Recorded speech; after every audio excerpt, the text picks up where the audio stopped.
pumunta po kasi ako sa garahean po nila kasi jeepney driver po siya. Ngayon po, kasi pinalayas po kasi kami doon po sa inuupahan namin. Talo na nag-ano kami. Talo, tas yun na po, umabot na po sa nagkasakitan po. Hahanapan natin yung pasok din po yung kanilang situation considering na siya po ay buntis and meron din pong mga anak pang iba. Sige po. Nagkaroon po tayo ng coordination with MSWDO and WCPD po ng Morong Rizal. At nagkaharap nga po sa barangay, ito pong si Mr. Dino, gayon din po ni Ma'am Catherine. At nagkaroon po ng agreement at ng pag-uusap at malaman po natin sa kanilang dalawa kung ano po ang nangyari sa kanilang pag-uusap. Actually, nabanggit ni Ma'am Catherine, off-air na to nung after natin siyang maere, no, na parang dati yatang gumagamit siya. Yes, pero po. yung kinakasama niya is still using, no? So, ma-advise natin sana kung maaari ay mag-volunteer na si sir na magpa-rehab. Total, meron naman po tayong mga rehab facilities na mako-coordinate. No? I think marami tayong mga ganun ng situations dito, Shari, di ba? Na napapa-rehab natin yung person. So, although nandun na yung sincerity ni sir at nag-apologize na siya, yan, nakikita po natin sa barangay at sa litrato, mas mainam pa din para sa kaligtasan nilang mag-iina, pati ng mga bata, na mag-rehab si sir para maiwasan na din natin at wag na siyang umulit sa ganyang gawain niya. Kasi ang hirap po niyan at nananakit. Oo. Yun lang po yung mahirap dito, yung kapag nagkaayos sila, wala po tayong assurance na hindi na po mauulit muli. Yes, kasi di ba meron yung tinatawag na battered wife syndrome. So, mag-apologize yung lalaki, tapos si babae naman, of course, dahil maawain siya at mapagmahal, papatawarin niya. But then it's a vicious cycle between the couple, ano? Yes, po. So, that's what we are trying to avoid, na wag nang maulit kung ano man yung napagdaanan na ni Ma'am Catherine. Hello, ma'am? Hello po. Yes, ma'am. Good afternoon po. Si Attorney Pao po ulit to ng ACT-CIS. Ma'am, ano po ang napag-usapan ninyo ni Sir Dino nung kayo po ay nagkita sa barangay? Ayun po ma'am, nung araw po na nagreklamo po ako, kinagabihan po nung pumunta po siya sa barangay po. At pinagharap po kami. Humingi po siya ng tawad sa nagawa po niya sa amin po. Nasabi ba niya, ma'am, na magbabago na siya? Opo, at nangako po siya na hindi na po niya uulitin yung nagawa niya po. Okay. Ma'am Catherine, ano naman ang masasabi mo sa paghingi ng tawad sa ng iyong asawa? Ayun po, sana po sincere po siya sa paghingi niya po ng tawad. At hindi na po talaga niya uulitin yung ginawa niya po. Saan po kayo ngayon nakatira ng inyong pamilya? Natira lang po kami ngayon sa bahay po ni Ginang Rose Viruel po. Asawa po ng mayor dito sa Morong po.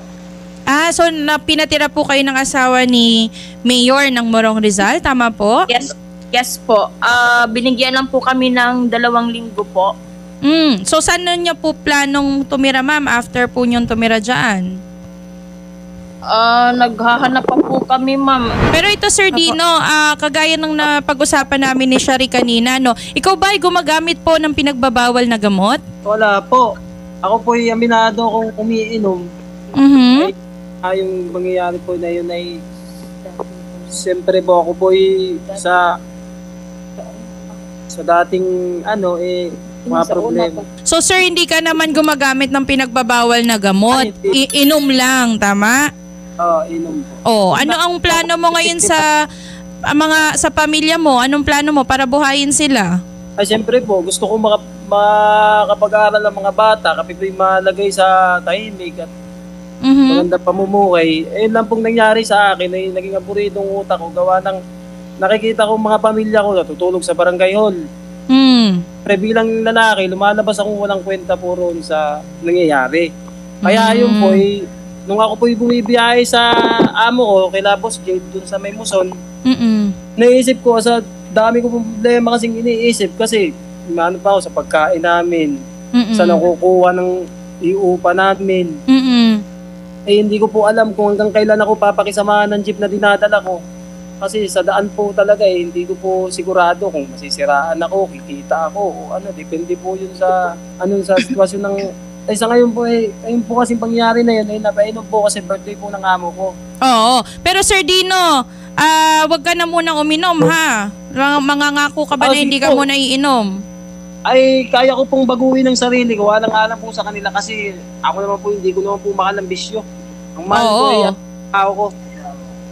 Kasi kami dito sa Wanted sa Radyo, pag nalaman namin na sinasaktan mo ulit si Ma'am Catherine at we'll make sure that the barangay is informed at magmo-monitor sa inyo, pati ang MSWDO ng Morong para mapanatili ang kaligtasan ng iyong, lalo-lalo ng iyong mga anak, no? So dahil ito ay may history of violence ka na, sir, laban kay Ma'am Catherine, we are hoping sana po, no, ipagpatuloy nyo po na magbago na kayo ng tuluyan, Sir Dino, at iwasan na po ang pananakit sa inyong asawa or kahit sino po sa inyong pamilya. Opo. Sir Dino, willing ka bang magpa-drug test? Abay po, ma'am. Kung ano po ay ninyo. Oo. Sige sir, ganito na lang po. Para ma-ensure namin na nagsasabi din kayo ng katotohanan dahil ito po ay binanggit ni Ma'am Catherine nung before kaming matapos nung nakaraang linggo, no? So, makikipag... Talaga, ma'am. Totoo ako po yung naging biktima niyan dati nung... dati. Ako nakakulong Totoo po, gumamit ako niyan pero nagbago po ako. Oh, sige sir, ganito na lang. Gusto mo ba magpa-drug test ka? Willing ka ba? Ayun po ang bahala.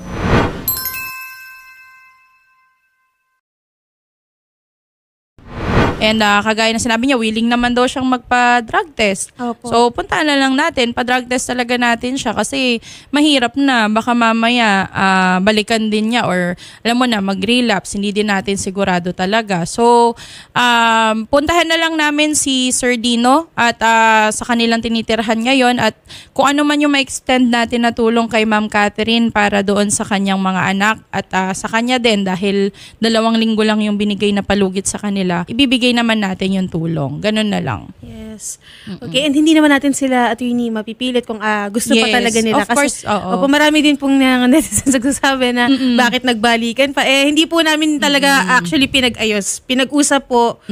Doon po natin malalaman kung, kasi yung una po, attorney, gusto niya yatang mag-file ng kaso. Oo, yun ang talagang ini-insist ni Ma'am Catherine. And yun nga, nabanggit niya na dating gumagamit daw ng pinagbabawal na droga.